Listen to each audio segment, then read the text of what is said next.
சட்டத்தின் முன்னால் குற்றவாளிகளாக இருக்காதீர்கள். உடல் உயிரியலுக்கு எந்த குற்றத்தையும் ஏற்படுத்தி விடாதீர்கள். சுய மற்றும் சமூக ஒழுக்கம். தவறு செய்தால் என்ன நடக்கும் தெரியுமா? நான் பெண், என் மகனோ என் கணவனோ என் தாய் தந்தையோ என்னுடைய அண்ணனோ தம்பியோ தங்கையோ அக்காவோ யாரையும் தவறு செய்துவிட்டு என்னிடத்தில் வந்து மன்னிப்பு கேட்டால் நான் மன்னிப்பேன். ஆனால் பிரபஞ்ச ரகசியம் என்ன தெரியுமா?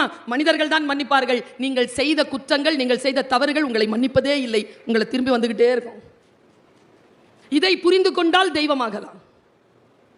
தத்தம் கருமமே கட்டளை கல். அப்பா, தமிழ் கட்டளை கல்லுன்ட்டான். உன்னுடைய கட்டளை கல் உன் கர்மம் தான், நீ செய்யும் வினைதான் சொல்லிட்டான்.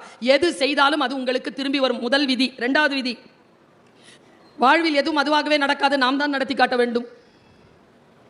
மூன்றாவது விதி, சிலவற்றை ஏற்றுக்கொண்டால் மட்டுமே வாழ்க்கையில் மாற்றம் நிகழும்.